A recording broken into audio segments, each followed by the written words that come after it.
Alors, dans cette partie, dans cette deuxième vidéo, nous allons voir la neurophysiologie proprement dite. Donc, nous allons voir les principes fondamentaux de la fonction du système nerveux. Nous allons voir ce qui se passe au niveau de la cellule nerveuse, la fonction de la cellule nerveuse. Donc, nous allons voir les potentiels membranaires. Nous allons voir le neurone au repos et le neurone en activité lorsqu'il produit des potentiels d'action. Ensuite, on va voir comment se propagent les potentiels d'action ou les influx nerveux. Dans une autre vidéo, on va voir la neurotransmission, comment se propagent les potentiels d'action, les informations nerveuses d'un neurone à un autre ou d'un neurone à une autre cellule cible.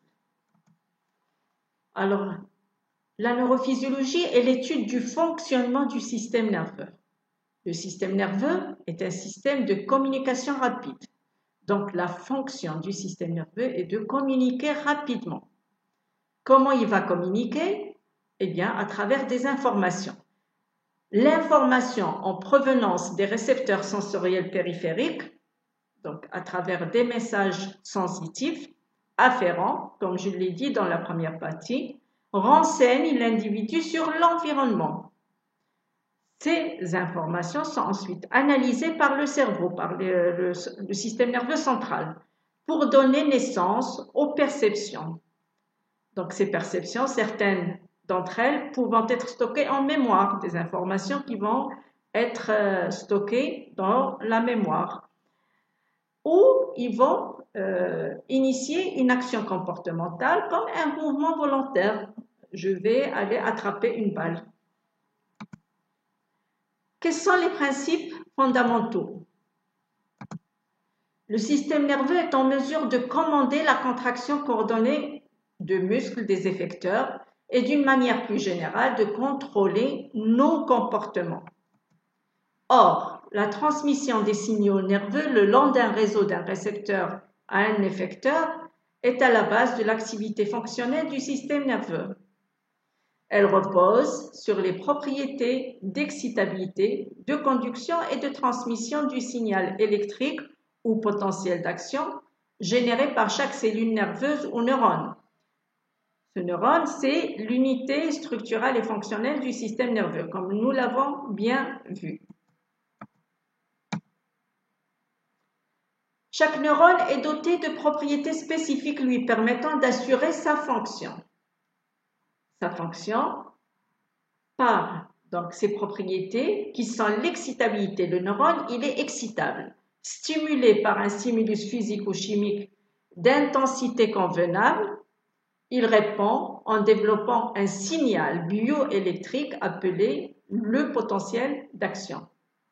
Il est capable d'assurer la propagation, la conduction de ce potentiel d'action jusqu'à l'extrémité de ses prolongements. Ensuite, il est en mesure de le transmettre sa propre excitation aux éléments cellulaires postsynaptiques. Les neurones sont stimulables et conducteurs. Ils sont stimulables, c'est-à-dire capables de déclencher des potentiels d'action en réponse à des stimulus provenant soit de l'extérieur du corps, comme des stimulus tactiles par rapport à la peau, des stimulus, des ondes lumineuses qui vont être captées par nos yeux, etc. De l'intérieur du corps, une modification de la concentration du dioxyde de carbone dans le sang va modifier la respiration. Une pensée peut entraîner un mouvement volontaire, etc. Alors, comment tout cela est-il possible? Comment se fait la propagation, la naissance et la propagation de ce qu'on appelle ces potentiels d'action qui sont les informations véhiculées au niveau du système nerveux. Alors cela est possible grâce aux propriétés de la membrane du neurone. La membrane du neurone possède des propriétés électrochimiques particulières. On va voir ce que ça veut dire. Alors, vous avez donc le neurone comme entouré de sa membrane plasmique, comme toutes ces cellules. Cette membrane, elle est constituée par une bicouche lipidique traversée par des protéines canales. Nous avons différents types de canaux ioniques. Nous avons le canal Na+, nous avons nous avons le canal Na+, nous avons le canal K+, potassium. Nous avons des protéines qui jouent le rôle de pompe Na+, K+, ATPase. On verra bien. Donc, la composition en ions de part et d'autre de cette membrane est comme suit. L'ion principal du milieu extérieur est le Na+, le sodium. L'ion principal du milieu intérieur est le K+. Mais le milieu intérieur ne contient pas que le K+. Il contient d'autres protéines qui sont chargées négativement. Il contient du Cl-. Je rappelle que ces protéines ne diffusent pas à travers la membrane. Ils restent à l'intérieur de la cellule. De l'autre côté, il n'y a pas que le Na+, il y a d'autres ions, mais ils sont minoritaires. D'accord? Alors, la membrane comporte des canaux et des pompes capables de réguler la répartition des ions de part et d'autre de la membrane, selon leur charge électrique et selon leur concentration. Cette régulation joue un rôle fondamental dans la transmission du signal électrique. À la différence d'un fil électrique, ce n'est pas un flux d'électrons qui conduit le signal, le potentiel d'action, mais une onde d'échange ionique qui s'effectue le long de la membrane. Cette propriété est donc de nature électrochimique. Alors, deux notions fondamentales, le gradient de concentration et le gradient électrique. Alors, dans les milieux biologiques, les molécules ont tendance à diffuser du milieu le plus concentré vers le milieu le moins concentré. On dit alors qu'ils suivent leur gradient de concentration. Le Na+, ion prédominant du milieu extérieur, va diffuser de l'extérieur vers l'intérieur de la cellule. Le K+, va sortir vers l'extérieur, selon bien sûr le gradient de concentration. Mais les molécules chargées suivent aussi leur gradient électrique. Ainsi donc, les molécules de charge positive diffusent vers les milieux de charge négative et vice-versa, selon le gradient électrique. Mais souvent, ces molécules se trouvent partagées entre ces deux gradients, parfois même opposés. Ils vont alors diffuser d'une manière équilibrée selon ces deux gradients, donc ils suivent un gradient électrochimique. Alors, on va voir les bases ioniques du potentiel de repos.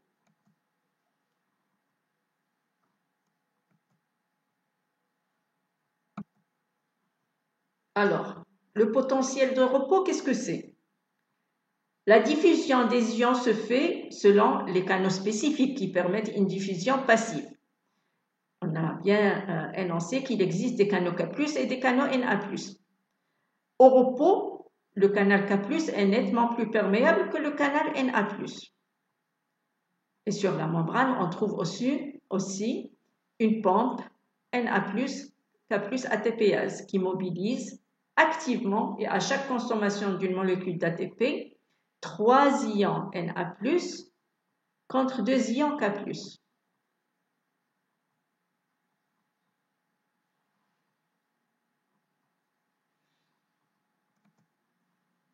Au total, la pompe Na+,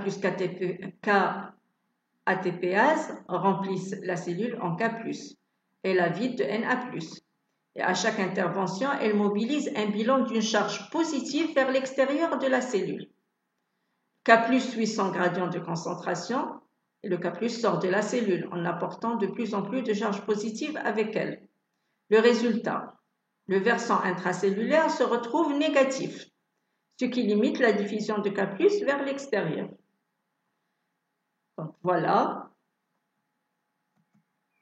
Donc, en dehors de toute stimulation, l'équilibre instauré par tous ces éléments engendre une différence de potentiel membranaire, ce qu'on appelle la DDP, entre l'extérieur de la cellule chargée positivement et l'intérieur de la cellule chargée négativement.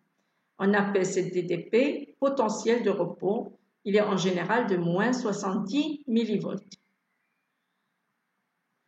Alors, comment le potentiel de repos est maintenu stable?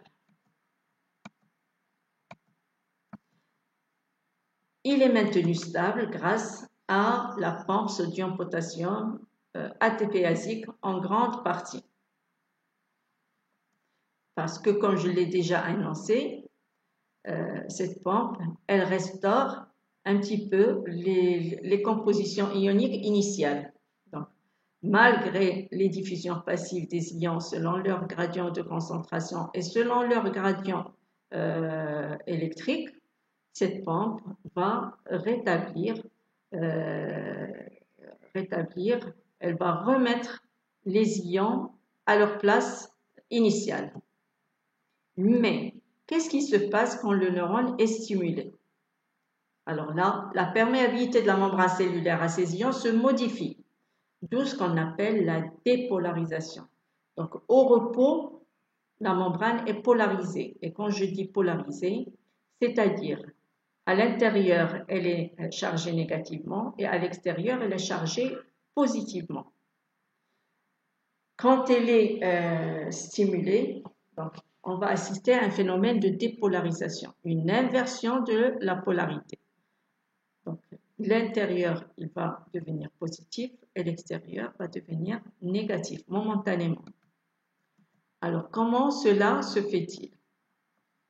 La stimulation en un point de la membrane d'un élément excitable, un nerf, ça c'est des conditions expérimentales. Un nerf géant de calmar, on va le stimuler par 2 électrodes, on va entraîner ce qu'on appelle une dépolarisation membranaire suffisante, ce qu'on appelle la valeur seuil. Alors, valeur seuil, c'est quand on va stimuler jusqu'à ce qu'on arrive, on va entraîner une dépolarisation jusqu'à une certaine valeur. Cette valeur, une fois elle est atteinte, elle va provoquer l'apparition de potentiel d'action, la phase de dépolarisation. Quels sont les mécanismes ioniques qui entrent en jeu? Donc, il existe sur la membrane, en plus des canaux passifs Na+, K+, comme je vous ai dit, et les pompes Na+, K+, ATPase, il existe des protéines canales Na+, et K+, voltage dépendant. Ils vont être sensibles, ils vont s'ouvrir quand la dépolarisation, quand il va y avoir un changement de polarité. Quand la dépolarisation, comme je l'ai dit, dépasse un certain seuil. Ces derniers s'ouvrent et laissent passer une quantité importante de Na+, à l'intérieur de la cellule, environ 1 million de molécules, ce qui est énorme, ce qui est beaucoup de charges positives à l'intérieur de la cellule. Ensuite, les canaux K+ s'ouvrent, ce qui est responsable de la phase de repolarisation, comme vous pouvez le voir ici. Tandis que les canaux Na+, se ferment et ne peuvent plus être ouverts pendant une période, ce qu'on appelle la période réfractaire. La pompe Na+, K+, ATPase continue à pomper le Na+, et le mettre en dehors de la cellule. Elle travaille, que ce soit en activité ou au repos, la pompe, elle travaille. Les canaux K+ restent ouverts plus longtemps dans la phase, ce qui va donner la phase de ce qu'on appelle l'hyperpolarisation. Les canaux K+, voltage dépendant, contrairement aux canaux Na+, voltage dépendant, vont rester ouverts plus longtemps, d'où la phase d'hyperpolarisation. Ensuite, il y a le retour à la normale. Alors, chaque fois qu'un canal voltage dépendant, Na+, voltage dépendant est ouvert, il ouvre l'autre canal à proximité. Et ainsi de suite. L'onde ainsi de dépolarisation se propage de proche en proche sans atténuation. Sans atténuation, c'est-à-dire elle ne change pas d'amplitude, elle reste avec une amplitude constante le long de l'axone du neurone jusqu'à ce qu'elle se termine au niveau du bouton terminal, des terminaisons axonales. Il s'agit là d'un message électrique. La propagation de l'influx nerveux donc, va se faire donc, comme une succession de potentiels d'action qui va se faire toujours dans l'ordre suivant. Alors, il arrive le potentiel d'action par les dendrites, il passe dans le corps cellulaire vers l'axone, ensuite les boutons terminaux, les terminaisons axonales, pour passer ensuite vers l'autre cellule à travers les synapses. La période réfractaire du canal Na+, ne permet pas au signal de faire marche arrière, de se propager dans le sens inverse. Dans un seul axone, le signal se propage jusqu'à la terminaison axonale avec une amplitude constante, toujours dans le même sens. Il se propage comme ça. Il ne peut pas aller dans les deux sens parce que les canaux Na+ voltage dépendants vont être soumis à des périodes réfractaires, ce qui va empêcher le signal de se propager dans les deux sens. On appelle cette vague de dépolarisation un flux nerveux. Le codage de l'intensité du signal, c'est-à-dire plus je stimule, plus mon signal il va être important. Mais il va être important comment? Il se fait en fréquence, c'est-à-dire la fréquence des potentiels d'action va augmenter. Plus le signal est intense, plus le signal est important, plus la fréquence des potentiels d'action est grande. Autrement dit, plus je stimule, ma stimulation est très importante, plus la fréquence, la réponse qui va être donnée par le neurone, c'est que la fréquence des potentiels d'action va être grande. Alors, quelles sont les caractéristiques du potentiel d'action? Le potentiel d'action a trois caractéristiques. Le seuil de déclenchement, il est nécessaire que la force du stimulus atteigne une certaine valeur pour que l'influx soit généré, pour que le potentiel d'action soit généré. Sinon, il ne se passe rien. Donc, il faut un seuil de déclenchement, il faut un seuil de dépolarisation. D'accord? La loi de tout ou rien. Lorsque le neurone est stimulé, il déclenche ou ne déclenche pas un influx ou un potentiel d'action. Il n'y a pas d'influx faible, moyen ou fort. Il y a soit un potentiel d'action, soit il n'y a pas de potentiel d'action. Donc la loi de tout ou rien, c'est ça. Soit l'intensité ou le stimulus est suffisant et je vais avoir un potentiel d'action d'amplitude constante, soit ce stimulus n'est pas suffisant et je n'aurai pas de potentiel d'action. Il n'y a pas de potentiel d'action faible, moyen ou fort. La période réfractaire. Quand le sodium entre à l'intérieur et que la membrane se dépolarise, le neurone est incapable de répondre à un autre stimulus. Il faut attendre que la membrane se repolarise pour qu'il soit de nouveau excitable. Alors, ça veut dire quoi? Ça veut dire que les canaux sodium doivent reprendre leur configuration initiale pour qu'une autre stimulation puisse donner une réponse. Donc, pendant la période où le canal sodium n'est pas à sa configuration initiale, on l'appelle période réfractaire. Alors, dans ce schéma, j'ai fait un récapitulatif de tout ce qu'on vient de dire à propos du potentiel d'action. Donc, vous avez ici le tracé du potentiel d'action avec ses différentes phases. La phase de dépolarisation, c'est la phase 1. La phase de dépolarisation, c'est la phase 2. La phase d'hyperpolarisation, c'est la phase 3. Et la phase 4, c'est le retour au potentiel de repos, aux conditions initiales. Alors, pendant la phase de dépolarisation, il va y avoir l'entrée de Na+, à l'intérieur de la cellule, d'accord? Une fois cette entrée va entraîner une certaine dépolarisation seuil, là, à ce moment-là, les canaux voltage dépendants vont s'ouvrir complètement et il y aura une entrée massive de Na+ à l'intérieur de la cellule. C'est la phase ascendante du potentiel d'action. Et on voit que la perméabilité des canaux Na+, elle augmente, elle augmente, elle augmente jusqu'à, parallèlement à la phase de dépolarisation, jusqu'à un maximum. Ensuite, il va y avoir une baisse de l'entrée de Na+ à l'intérieur de la cellule et en parallèle, il va y avoir l'ouverture des canaux K+, voltage dépendant, et la sortie de K+ à l'extérieur de la cellule selon cette courbe bleue. Donc, la phase de sortie de K+, ou l'ouverture des canaux K+, va rester beaucoup plus longtemps que celle des canaux Na+, et ce qui est responsable de la phase d'hyperpolarisation, comme je viens de le dire. Ensuite, les canaux K+, voltage dépendant vont se refermer et il y a le retour au potentiel de repos.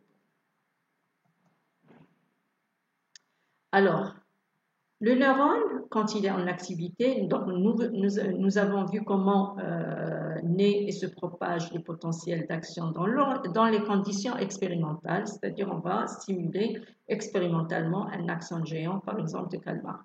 Mais là, on va voir comment se fait la naissance du potentiel d'action dans les conditions physiologiques, c'est-à-dire à l'intérieur du corps, in vivo. La valeur seuil de dépolarisation initiale qui déclenche la survenue d'un potentiel d'action peut être atteinte de deux façons, soit au niveau des récepteurs sensoriels, soit au niveau des synapses excitatrices. On va voir. Au niveau des récepteurs sensoriels, par exemple, là, vous avez des fuseaux neuromusculaires. Donc, vous avez les fuseaux neuromusculaires. Pardon.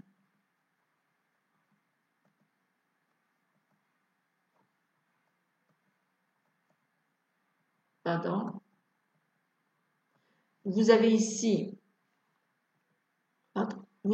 le fuseau neuromusculaire qui est un organe sensoriel qui est à l'intérieur du muscle squelettique. Lorsque les fibres musculaires sont allongées, il va commencer à décharger des messages sensitifs. Donc, ces messages sensitifs vont emprunter la voie sensorielle des axones sensitifs afférents qui vont emmener l'information du récepteur sensoriel à l'intérieur de la moelle épinière. Donc, vous voyez ici, vous avez le neurone sensitif avec le corps cellulaire qui se trouve dans le ganglion rachidien. Donc, là, ce neurone sensoriel, il fait synapse au niveau de la racine, dans la partie ventrale de la substance grise de la moelle épinière avec le neurone moteur. D'accord? Donc, le message de départ, il naît dans le récepteur sensoriel. Dans un premier temps, il va s'appeler un potentiel de récepteur. Quand il atteint une valeur seuil importante, il va déclencher des potentiels d'action qui vont se propager le long des axones des neurones sensoriels. D'accord? Et ensuite, la deuxième manière où le potentiel d'action va naître, c'est au niveau de la synapse. Donc ici, vous avez une synapse entre le neurone sensoriel et le neurone moteur ou motoneurone qui se trouve dans la racine ventrale de la moelle épinière. Donc cette synapse, c'est une synapse excitatrice. Donc il va y avoir un neurotransmetteur, les neuromédiateurs qui vont être libérés par les terminaisons présynaptiques, se lient sur des récepteurs spécifiques postsynaptiques, on les appelle des récepteurs canaux, vont induire des dépolarisations locales, c'est ce qu'on appelle potentiel postsynaptique excitateur, dans les éléments postsynaptiques. Ces potentiels postsynaptiques excitateurs vont s'additionner. Ensuite, ils vont atteindre une valeur seuil de dépolarisation. Ce sont des dépolarisations. Donc, ils vont atteindre une valeur seuil qui va donner par la suite des potentiels d'action qui vont se propager le long de l'axone du neurone moteur jusqu'au muscle pour lui dire ici de se contracter. Voilà, donc voilà comment naissent les potentiels d'action dans les conditions physiologiques. Toute modification du potentiel de repos est due à l'ouverture de canaux ioniques. Et la technique, là je vous annonce cette technique qui est la technique du patch clan, elle permet de savoir si un canal est ouvert ou fermé. Cette technique de patch clan, c'est une technique qui est basée sur l'introduction d'une micropipette à l'intérieur de la membrane d'un axone géant et elle isole un seul canal ionique et donc ça permet d'étudier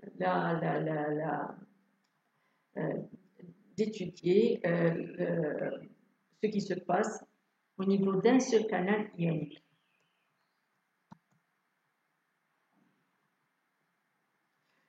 Donc, je récapitule ici. Les messages venus des organes sensoriels parcourent les fibres sensitives et aboutissent au centre. Les messages nerveux venus des centres, les neurones moteurs, parcourent les fibres motrices, pallotrices et déclenchent la contraction des muscles. Au niveau des centres inférieurs, la moelle épinière, le tronc cérébral, ils sont à l'origine de réactions immédiates appelées réflexes. Donc, ce circuit que je viens de vous montrer, c'est un circuit réflexe spinal. Au niveau du cortex cérébral, ils sont à l'origine de sensations conscientes. Donc, les sensations conscientes, je sens une douleur, je sens quelque chose, je vois quelque chose. Donc, c'est des sensations conscientes, c'est des choses que je vais voir. Mais au niveau spinal, nous, on ne se rend pas compte, c'est des réflexes spinaux. Donc, je vais arrêter là et on va voir par la suite quels sont les mécanismes de la transmission synaptique dans une prochaine vidéo.